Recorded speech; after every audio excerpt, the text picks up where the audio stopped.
Welcome to another episode of Ask the Zamboni Experts. I'm your host, Marty Elliott. Along today from the Zamboni Company is my colleague, Doug Peters from California. We also have Nigel Gamester, the Vendor Administration Manager for RMA Trade out of Edmonton, Alberta. Chris Fish, our Account Manager for our distributor out of Alberta, Industrial Machines Incorporated. And one of his customers, Jason Graves, Procurement System Specialist for the City of Grande Prairie. And Sourcewell, we have Kelly. Kelly Pearson, she is the Supplier Development Administrator for Sourcewell, which is a cooperative purchasing program. So I'm going to pass it over to Doug. Doug's been around the Sourcewell community for longer than I have, and he's had a relationship with Sourcewell. How long, Doug? Marty, we are on our second contract, and I'm thinking we are 2 years into that. Kelly maybe can answer that better than I can, but it's been a great selling tool for us down here in the States, and I'm very excited to see it catch fire up in Canada as well, and you'll be talking about that a little bit later in the conversation. But Kelly, I'm wondering if you could tell us how Sourcewell came to be and give us a brief overview of how Sourcewell works for municipal customers. Yeah, thanks for having me for the introduction. And like Doug said, Zamboni's on their second term with us, so we're actually hitting almost 8 years of having a contract with Sourcewell. So a little bit of background about Sourcewell.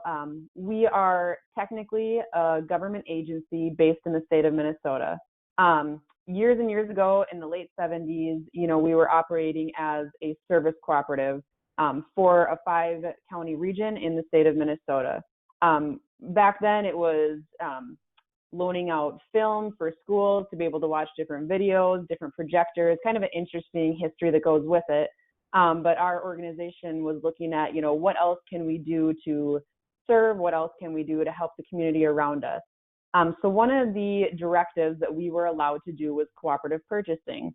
So from the late 70s, I would say into the early to mid 1990s, they really worked on this cooperative purchasing program. And a lot of the other co-ops that had the same ability, they just kind of did it for their local 5 counties. We had an individual who had the idea, hey, let's take this on a national level, a national basis, see what we can do, see how it can grow. And it really took off from there. So I've been with Sourcewell for 6 years now. And when I started, maybe I was employee number 50. And over the past 6 years, we've just seen tremendous growth, use, acceptance of cooperative contracts, cooperative purchasing. So now I believe we have over 200 employees just looking to serve that mission of helping, government, public agencies make efficient purchases. So really that's why we're here, is to serve public agencies. I'll refer to them as our members, it'd be Zamboni's customers, but we're just trying to make their life easier through public purchasing, public cooperative purchasing. A little bit about how that process works. So Sourcewell will release an RFP, or request for proposal, on a national basis. We will, outline in the title the different products, services that we're looking for. Zamboni currently holds a contract in our playground and recreation category. So what they did is they responded to our solicitation along with other companies that we released. Doug can probably speak to the hours and hours that go into this process to respond to solicitation. But we release the RFP, companies are allowed to respond to it. They go through a competitive solicitation process where our procurement team in-house, they do the evaluations, they go through the scoring process, and they make award recommendations. So once those contracts are in place, they're in place on a 4-year basis. And we encourage our vendors that hold contracts with us to bring in their full depth and breadth of solutions as it relates to the RFP. So when we release these, it's not on an individual spec basis, or we're looking at just one project for one member. We're looking at how can we best serve Sourcewell members throughout the U.S. to make these purchases. And they're able to identify the products that they need and the services that they need through the Sourcewell contract and make those purchases. So we just help explain that purchasing process has already been satisfied on their behalf. those public agencies don't necessarily have to go out and do their own individual bids, because Sourcewell, as a government agency, we've already done that on their behalf. We've gone through that competitive solicitation process. Thanks, Kelly. Yeah, one of the things, like with the benefits of this, that I try to explain to customers and our dealers is, for the customer, it saves them the time and expense of going through the bid process, because it's already been done, already been satisfied for them. It was something on our end I've always told customers, as well as when I've talked with our company personnel, as well as our dealers. It was the most extensive bid process I've been through, and had my assistant telling me, well, why do we have to spend this much time doing all of this? And I look at it and go, I'd rather do one where I spent 12 hours than do 50 of them a year where I'm spending 2, 3, 4 hours per bid. And it really has been a godsend for us. It's made things extremely easy to get the customer value pricing on the product that they're looking for. And if maybe you could elaborate a little bit more, Kelly, on the benefits that you see and that Sourcewell sees for our customers and for our selling network. Yeah, I'd say the main, kind of 5 benefits that we look at, and I'll go through each one, kind of lightly here, but the biggest one is saving time and money. Especially with times right now, we understand public agencies are really looking at, their budgets, their resources that they have available. Kind of like Doug said on his side, if Zamboni is spending all this time responding to numerous bids, numerous RFPs, that's a lot of time and money that goes into that. And those savings can be had for public agencies, Sourcewell members as well. We've done that process for them, so they're able to, kind of speed things up on their end, because they're not having to spend their own time doing their own RFPs, doing their own evaluations. Like I said, we like to encourage our vendors to bring in their full depth and breadth of solutions. So that way they can find all the products that they're looking for a project. And with Sourcewell in general, that's, a piece we like to emphasize, is that availability for turnkey options, turnkey solutions. For the member, for the Sourcewell supplier, we understand a large part of what you do is built on the trust and relationships that you've established. So there's still that basis of value, knowing that you're able to work with your local dealer, the local people that you want to support in your community that you've established these relationships with. Through this RFP solicitation process, we hear from many of our awarded vendors that, typically if they're going through that traditional bid process, because of the quality of their products, a lot of times they're not going to win those low bid situations. So that's a nice piece that the Sourcewell members and their vendors are able to avoid, is, having to purchase the low bid equipment if it's going through that traditional bid process themselves. Because what we hear a lot of times too is, say they've been directed to go with the lowest bid that comes in, maybe they have to buy that piece of equipment, and instead of replacing, say it's a Zamboni in 20 years, they're going to have to replace it in 5 years because it's not the quality piece of equipment that they're looking for. So that's a big piece, as our evaluation team is going through those responses. They're looking for those high quality vendors that aren't just trying to come in with the lowest dollar amount possible and a low quality product. And then that other, kind of the last value piece that we emphasize as well is that national volume pricing. So the pricing that Zamboni and all of the awarded vendors have on contract with Sourcewell is based on Sourcewell's 50,000 members throughout the U.S. So whether you're a small municipality in central Minnesota, or if you're in, a large populated area, they're still receiving that same discount, across the U.S. that's been outlined within their response. So those, to us, are kind of the 5 main values, really on the vendor supplier side and the member customer side. That's great. One of the things I've been listening in on a lot of podcasts and different things as our world has changed dramatically over the last few months. And one thing that keeps coming up is the impact that CV is going to have on municipalities as revenues get tighter. How much of a difference do you think this is going to help to make for them with the Sourcewell process? I think this, kind of speaking from experience as well, what we've seen in years past will definitely help those with reduced budgets, reduced staff. we kind of like to step in and be almost like another procurement person for them. You know, if they don't have the resources available, we're just another option that they're able to utilize, able to choose. Throughout the U.S., we have some different state agencies that even use us as their own state contracts, just because there's just so much going on with these agencies that they're, you know, sometimes not able to complete everything themselves. So they look at us thinking, okay, here's another option. This has already been done. We don't necessarily have to, you know, reinvent the wheel and do it ourselves. So we're going to use something that's already in place. Another thing, and Doug, you might be able to speak to this on your side as well, but another thing I've seen come up quite a bit lately, like you said, with everything going on with COVID, is a lot of our suppliers are looking at our leasing partner, National Cooperative Leasing. They hold a competitive contract with us as well. But we're seeing, you know, there's probably uncertainties with what budgets might look like next year, kind of where their spend is, especially if it's an area where it's not necessarily, you know, essential products, but they still need these products and services, you know, for their day-to-day operations. So that has definitely come up quite a bit about the option for tax-exempt municipal financing.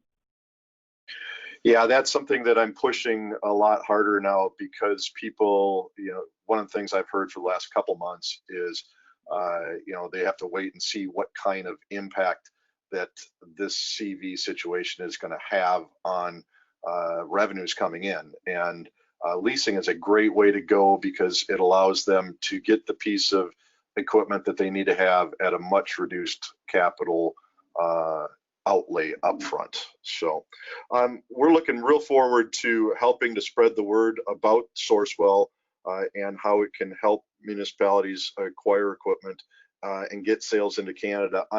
It was on my bucket list, as I've told you, and the meetings I've had about trying to get a sale into Canada. Well, I was not personally responsible for.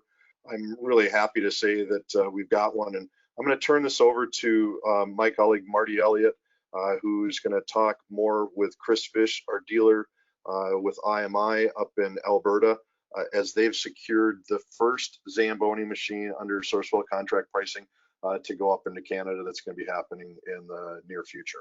Marty, take it away. Thanks, Doug. Thanks. Yeah, so Chris Fish is our account manager for Industrial Machines Incorporated out of Edmonton. Welcome, Chris. And also we have Jason Graves, as I mentioned earlier, the procurement systems specialist with the city of Grande Prairie. So Chris, help us understand what took place in the whole transaction with Grande Prairie and dealing with Jason, and maybe you both can chat about this for a moment. Share with us. Hi, Marty. Thanks for the intro. This process here, I'm actually going to let Jason speak more towards it, because this was a benefit to the phone call we had together. And trying to discuss some of their options with the purchasing of this piece of machine. Yeah, we used to buy the Zambonis through the typical tender RFP process, which takes a long time, and just the Sourcewell option cuts off easily a month of all that time. So at the end, it ends up being purchased and on the ground and serviced quicker. If I can, it's Marty, Jason. If I can ask, the acceptance level within the interior of the municipality using the procurement contract program. We talk about time. Yeah, it does save time and best buying pricing as well. What other, if I can say, assets or were forefront in making the decision to go through this process? Yeah, just like we already have Zambonis, so we like them, and by able to choose what we want to buy through Sourcewell, we eliminate the risk of getting a vendor or a product that's not what we're looking for, because they could win. They could win an RFP or a tender because they have the best scoring, but it ultimately is not the same kind of equipment that we're used to, not part of the standard that we've set. Right, and that's definitely one of the big benefits, because there's a standard that is set by your relationship with whatever vendor it is. In this case, Zamboni. You've used other vendors through the Sourcewell contract through RMA Trade yes. as well. All right. Yes. We've purchased probably 18 to 20 pieces of equipment this year so far. Wow. Jason, you talked about the benefits. Let's name them. So benefit of you've already got a specific vendor you want to deal with. Pricing is an advantage. The time consumption is reduced. Is there any other benefits that you would want to share with some of your industry colleagues within the municipal procurement departments? There's less investment for the city. Like we have less people to do this project. In the past, we'd have to have people writing specs and basically deciding what they wanted, and then there's evaluation criteria, and it just the manpower savings is a big one. Yeah, that definitely is a winner. Game changer as far as because I mean everything is changing. You know, Doug spoke to it with COVID. You know, the actual money's coming in, the tax base, and the things that are happening. Municipalities are feeling the pinch, and of course, unfortunately, it's putting some situations for employment or making layoffs. But having this process in play will certainly make a difference for municipalities and still have the manpower to do other chores, if you will, within the municipality. So, Marty, can I expand on that just for a second? In terms, so certainly the time savings with cooperative contract that's one of the common benefits that we hear from our members. The other one, and I feel is almost equally as important to the time savings, is just the focus and really the objectives of the purchase in general. And what I mean by that is obviously price is important, but you know, what else is important is, you know, best overall value and what's the end use for a piece of equipment or life cycle costing. A lot of those considerations admittedly have the potential to get kind of pushed off to the wayside in the traditional RFP or procurement model because price is such a heavy focus. So you know, some of the feedback that we've been getting from members, you know, all over is that they're getting equipment that actually meets the function that it was intended for, and not just a piece of equipment because they needed it in its general sense. So I just wanted to add that to the value proposition of using a cooperative contract. You could spend, instead of spending all this time duplicating efforts administering your own RFP, you have the ability to focus on what, you know, some of the other factors that really matter, and that ultimately puts the right piece of equipment within your organization or municipality. that's a great point. That's a great point, Nigel. Value added, as you just discussed within that contract. So, Nigel, why don't you share?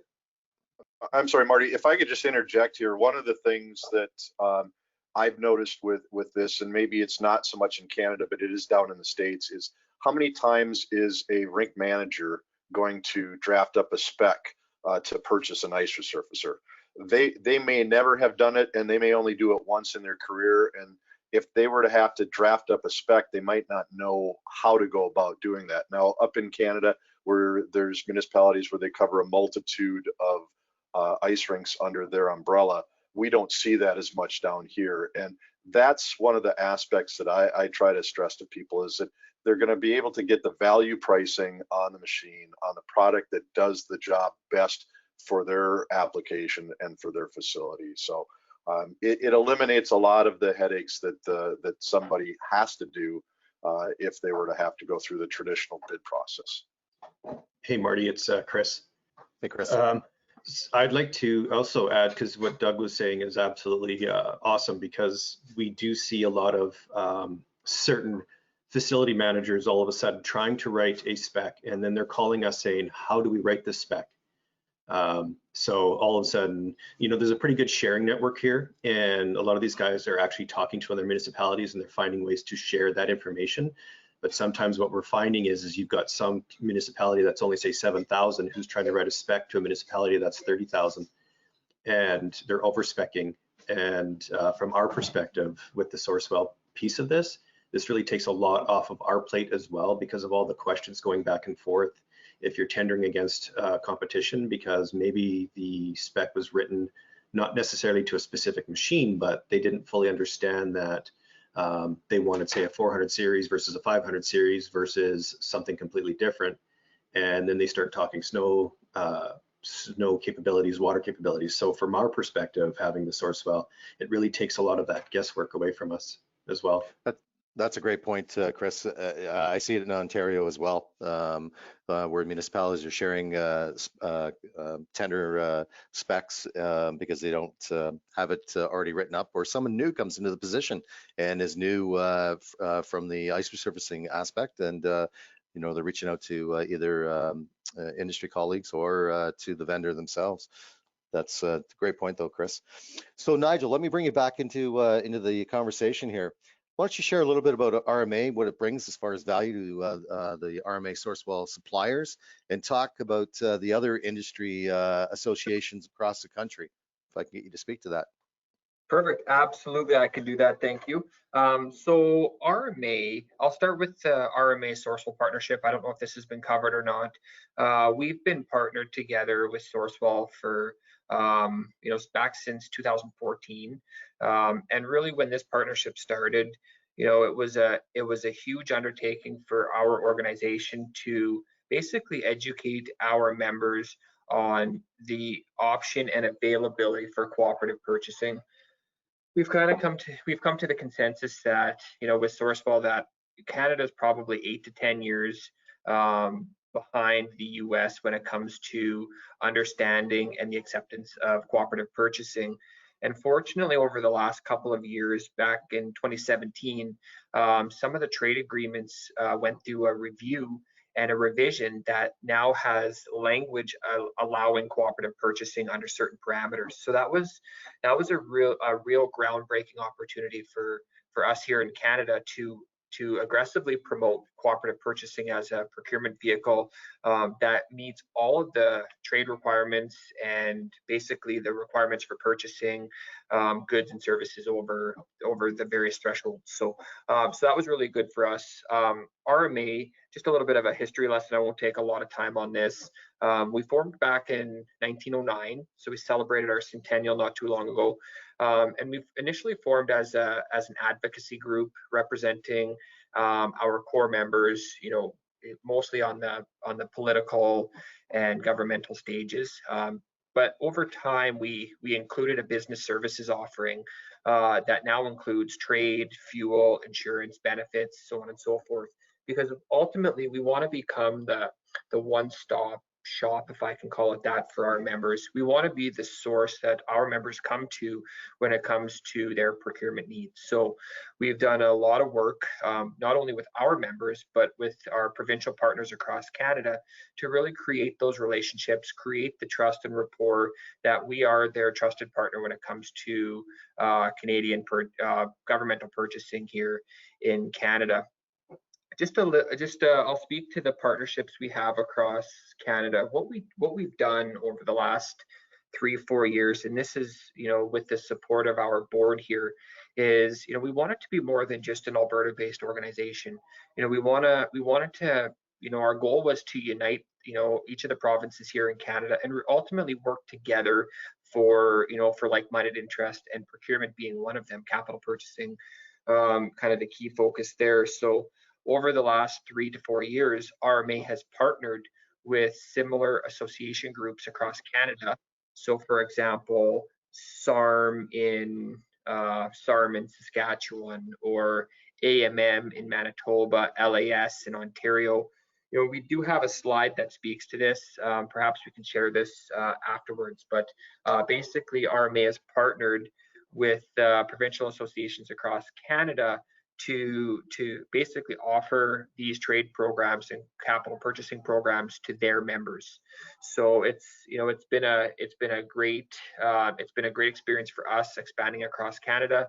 We operate under what we call a white label approach.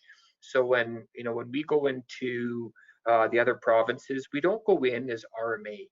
We go in, you know, representing the provincial association that we're in. So I'll use an example here. Ontario, the association that we're partnered with is LAS, Local Authority Services, and that's the business unit of AMO, which is the Association of municipalities of Ontario. A lot of acronyms in this business, but just try to connect the dots with me here. LAS is the provincial association that we're partnered with in Ontario. When I'm in Ontario talking to an Ontario municipality, I'm Nigel Gamester from LAS. And so, I have an LAS email, I have an LAS phone number, I have an LAS business card. So we are fully white labeled when we go into the various provinces, because the fundamentals are, a municipality in Ontario, they want to deal with someone local. They want to deal with a local agency. They want to be purchasing from a local dealer or as local as possible. So, if we were to go into Ontario under LAS, or pardon me, under RMA, we're just not going to be as warmly received as though if we go in under their local association through our partnership. So that's great. So I was going to interject on that, Nigel. That actually came into play for me with Kenora, Ontario, procurement officer there. Contacted me and wanted to know about did we have any contract buying program, and I said we actually do. And this was after we had that presentation with you and Kelly a couple weeks ago. Right. And I initially was going to say RMA Trade, but then I said, no, it's actually with LAS, the division of AMO Business Services. And he goes, yeah, I already deal with them. I went, oh, perfect. And then that's when I spoke to you later, and I think it was Kim Thiessen, or is it that looks after Ontario? Ontario is Ainsley. Yes. Ainsley Murdoch. So and they connected, and they've gone through the process. So that's how smooth this process runs. Sorry to interject there, but I just wanted to share that experience. That's a good point. And it's we want to be we want to make sure our members feel comfortable. And whether it's members in Ontario, members in Manitoba, it doesn't really matter where, but showing that we've joined forces with their local association or their provincial association, it just shows that we are working for them. And that's the heartbeat of everything that we do here at RMA, is we work on behalf of our members. We are a member-based organization. We exist to serve our members, and that is our overarching purpose here, is to make sure that our members are receiving best value and that we're supporting them in any way possible. So I'm happy to hear that when you referenced the provincial association, that you have an approved contract to their association. That does bring that instant credibility that otherwise would be difficult to get in, without that partnership. So exactly. There's a relationship already established.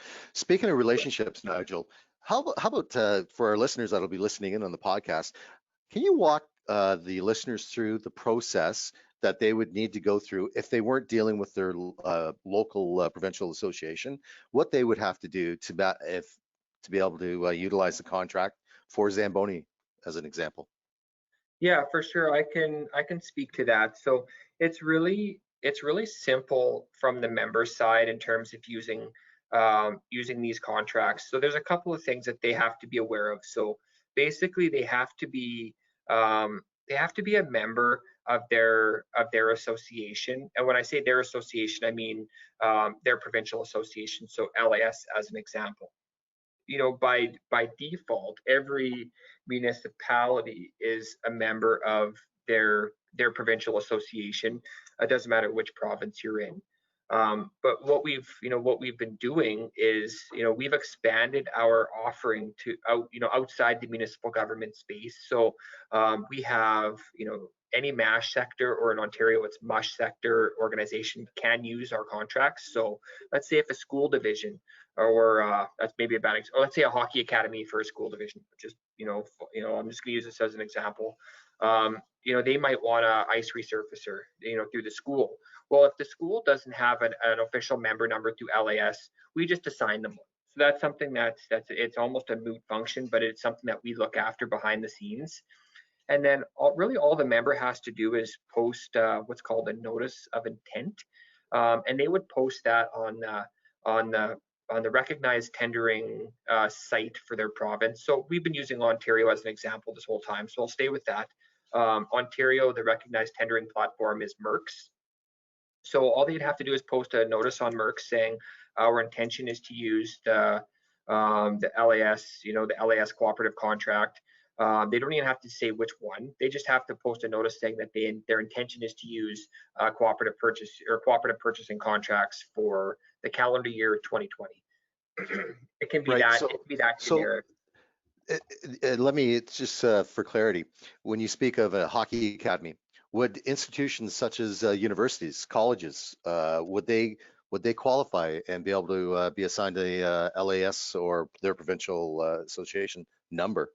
Yeah, absolutely. So any any MASH or MUSH sector organization and any not-for-profit. We have a lot of school divisions that use our programs, higher ed universities, they can use our programs. We have like publicly funded housing foundations, they can use our programs. Really, that's the criteria, is anything MASH or MUSH sector or anything not-for-profit. Can you, those are both acronyms, help me or our guests, MASH, what those actually mean? Yeah, so MASH basically stands for, it's an acronym for, so municipalities or municipal governments, that's the M. A is academic, and that would be considered kind of like the higher ed. S is schools, and H is housing, or housing, hospitals, kind of that's the criteria there. To be perfectly honest, so MASH versus MUSH, so the U in MUSH would be universities. So that's the okay. Yeah. This is Sorry, like I said earlier, there's a lot of acronyms in this. Kelly, you're giggling. I can see Kelly giggling. Yeah, so Sourcewell, we are very well versed on acronyms ourselves, but just to simplify it a little bit to me across the board, the three buckets that we look at for qualifying agencies to purchase are government, education, and not-for-profit agencies. That's kind of how we boil it down to the simplest level. Nice. So if I can just add one more thing in terms, you asked about the where RMA provides value just to to the vendors that are part of this partnership. We talked a bit about the partnerships we've created across Canada. I'd like to just briefly introduce some of the teams that we have here at RMA that it really works to support our vendors. So we have three teams that I'll highlight just very quickly here. One is the vendor relations team, and this consists of I'm part of the vendor relations team here, and and really what we do is we work with all of our vendors to, especially with our Sourcewell partnership, to provide some training in terms of dealer training, to just provide some overall insight as to the opportunity that's in front of them, the partnerships that we've created, and just general how-tos in terms of using the contract and promoting the contract. We've often joined sales meetings where if a member is, they want to use the Zamboni contract, but they just can't seem to wrap their head around how it's compliant to use. RMA we'll jump on those sales calls just to talk about the process that RMA goes through to ensure that these contracts are compliant here in Canada and how we've met those requirements. And what that is it shows us that we're their trusted partner, talking about the compliance piece. So it's kind of an independent conversation around compliance that doesn't necessarily come directly from the vendor. So from time to time, we've been called to assist in that area, which has proven to be very productive and effective for our vendors. And the other piece is just joint calls, joint meetings, really helping your sales teams get those sales across the finish line. So that can come in a variety of ways.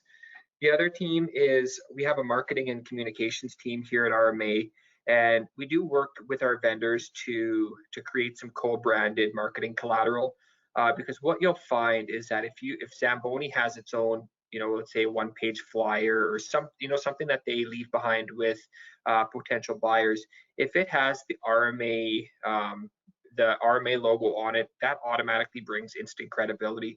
Or whatever provincial association that's where you're selling in, having that provincial association branded on your material does bring instant credibility to whatever you leave behind.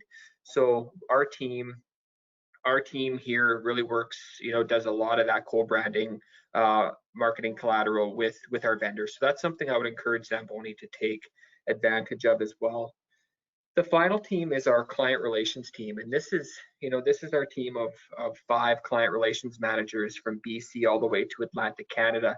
And what they do is they're our member facing group. So they're the ones meeting with our members across the country, just introducing some of the new programs, some of the the new programs, and they also talk about kind of what kind of procurements do you have coming up in the next 3, 6, 12 months that we can work together and find a program that can meet those procurement needs. So really, it's they're able to untap a lot of intelligence as to what's coming down the pipe, and that's a form of lead generation for potential for our vendors potentially. Where, let's say, if a member says, well, we've got a couple of Zambonis that we need to purchase in our next, our budget's been approved for 2 new Zambonis this upcoming fiscal. Well, potentially, we would introduce that member to Zamboni, and then, provide a lead that way as well. So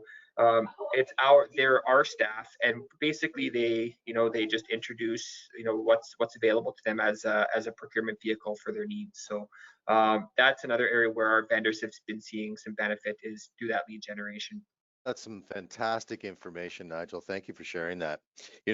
I'm looking at a document that Kelly had sent out to us a couple weeks ago, and it really hits home. And Jason, maybe you can speak to this prior to using contract purchasing. Traditional would be 11 steps.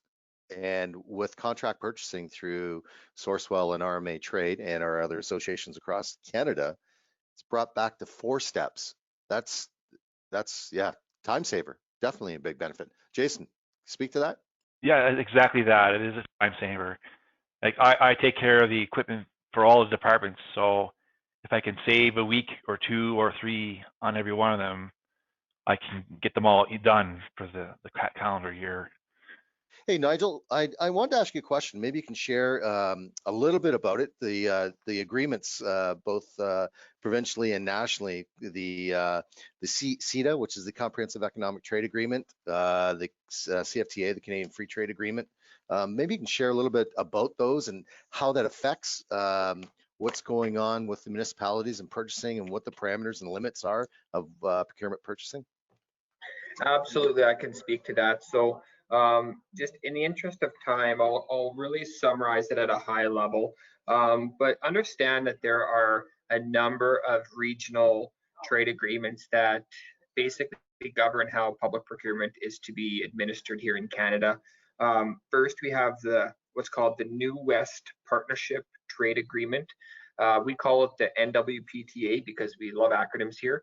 But basically, this is an agreement that covers British Columbia to Manitoba. And that was established back in 2010, actually originally just with BC, Alberta, and Saskatchewan. And Manitoba joined on in the last couple of years. And what that agreement covers is, it talks about the dollar thresholds that requires a competitive solicitation for goods and services. That threshold is $75,000. For construction, it's $250,000. So if a member is looking to purchase a couple of ice resurfacing machines, let's say for the sake of argument, they are in excess of $75,000, well, that would require a competitive solicitation for that procurement. Fortunately, with the cooperative contracts, we've already met those requirements. So the good thing is that they don't have to do their solicitation on their own if they don't want to, because we've already administered it on their behalf. So that's something that we really talk about a lot. The other piece is that the trade agreements really have clarified what's considered a transparent and non-discriminatory, fair, open tendering practice. And that's going to be a forever challenge when it comes to procurement. But I feel these trade agreements, in their latest revisions, have gotten clearer and clearer what's expected for a fair and non-discriminatory procurement process. So that's the New West Partnership Trade Agreement. I won't go. I don't know how much detail you were looking for here, but the key things here are the dollar thresholds. They change from agreement to agreement. Right. The CFTA, the Canadian Free Trade Agreement, That was revised in 2017, as I mentioned earlier. The goods and services threshold is 101,100, and then the construction is 252,700. Don't ask how I remember all that, but I just do. Good with numbers, I guess. And the Canadian Free Trade Agreement, that was the one that really clarified the language around buying groups and cooperative purchasing in Canada. Prior to 2017, it was just less clear. So it's not that it wasn't accepted or acceptable. It just, there was, some members had some hesitations to using cooperative purchasing, just the way the trade agreement was worded. Since 2017, and Sourcewell will vouch to this, we've seen a major uptake in the use of cooperative contracts because of the way the language was changed in the agreement. I don't have the agreement open in front of me, but it really clarified that yes, cooperative purchasing and group buying is an acceptable form of purchasing, so long as you follow a few guidelines in terms of usage. And even the adoption of these RMA Sourcewell contracts here in Canada, we have to go through RMA has to go through a process in terms of adopting these contracts in order to ensure that they are compliant in Canada. Right. So Nigel, what? Go ahead. Sorry, go ahead. I was going to ask, based on those two agreements, would it be fair to say that the procurement departments of most municipalities would be aware of this, or is this something that you'd be shedding light for them to go, okay, didn't know that, I got to follow this procedure, or whatever the case may be, depending on the region that we're speaking of. Would procurement departments and for municipalities be aware of this? So I don't want to paint everyone with the same brush, because there is a wide spectrum of procurement knowledge with respect to the trade agreements. Some are very versed and some understand the trade agreements very well and what's expected. Some maybe not so much, and it just all depends on the organization, the structure, the personnel, so on and so forth. Right. RMA takes the position, we're not an enforcing body for compliance. If our members choose to go out to RFP on their own, we support them if that's their decision. We're not an enforcing body to say, hey, you did this wrong or you did that wrong. But we are an advocacy group as well, and we talk about what's expected and what's required in trade compliant purchasing here in Canada. So that's the position that we've taken. If members are not quite as versed in Canadian procurement as they would like, they can always come to us, and we really coach them through the process if that's what's needed. So, but I can't say that they all know or they all don't, because that's neither would be true. Sure. That leads me right into for our listeners that'll be listening to this podcast. If you're unsure, it sounds to me that Nigel and the RMA Trade and your local regional associations will be a great resource to make sure that you have all the information you need when doing contract procurement. Nigel, anything else you want to add to the conversation? I think we've covered everything. I've heard a little bit of talk around kind of that stages 1 to 11 piece that we've put together in terms of the traditional procurement process compared to cooperative purchasing. That's a very powerful tool here. We've noticed our client relations managers having a lot of success using that visual, because it does show, and it's just a good reminder that cooperative purchasing, it does solve a lot of, especially municipal government issues when it comes to capacity, trying to spec out and write an RFP and go through the whole process. At a procurement conference I went to last year, it was mentioned that 251 or 261 hours goes into the average procurement. And I know that's a pretty general statement there, but the fundamental is, a lot of time gets spent going through the process, and it's all duplicated if you're not using these cooperative contracts. So we really encourage members, if they're comfortable, and we're there to coach them to help them feel comfortable, because it is an acceptable form of procurement, and it is the new way of procurement in Canada. the wave is changing where more and more, I believe, are going to use cooperative contracts just due to the efficiencies it garners. So it's exciting for us. We love telling the story and sharing this message, and and we really value the support that Sourcewell's given us as well, and just helping our members understand that yes, this is all accepted here in Canada. That's great. That's great feedback, Nigel. And of course, we have someone as a guest, Jason, out of the city of Grande Prairie, who's experienced what you just spoke to. Would that be fair to say, Jason? Yes, it's also what they call very lean way of doing it. As far as being cost effective, is that what you're referring to? Yeah, just quicker to get the projects done, taking less resources to do it, and as a city employee and taxpayer, that's a good thing to do. It's a win-win all the way around. Yes, yeah. Nice.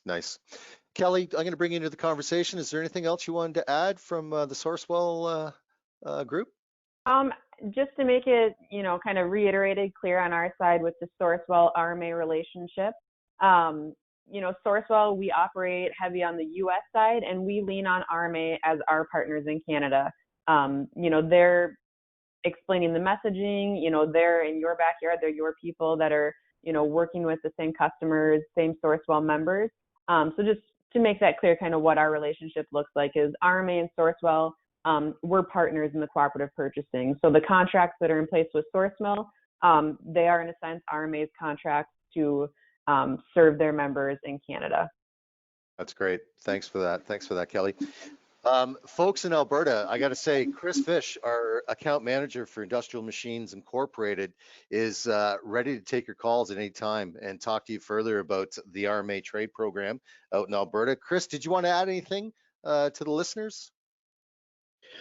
Just start calling. Honestly, just start calling. I'm wanting to have these conversations right now. Again, the process is slowly starting to pick up, and the more messaging we can get out, the better. Fantastic, Chris. Thanks. Well, listen, folks, I want to thank our guests. Doug, did you want to chime in and bring anything else to the table? Sure, I'll throw one last thing. We truly, with Sourcewell, Kelly, it's A to Z with Zamboni being available. There's a multitude of things for listeners that qualify as members. And correct me if I'm wrong, but there's no cost to be a member of Sourcewell. So the benefits are there: value pricing, great products, no cost, and discounted pricing. So I would strongly encourage everybody to take a look at the things that they can get through a Sourcewell contract. Thanks, Doug.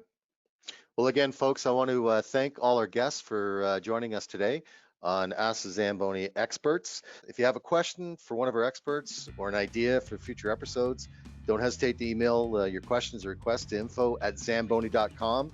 And for more information on the additional podcast episodes, by all means, please visit zamboni.com/podcasts and search Ask the Zamboni Experts. You can find it on Apple Podcasts, Google Podcasts, and Spotify. This is Marty Elliott, your host. I wish you an ice day.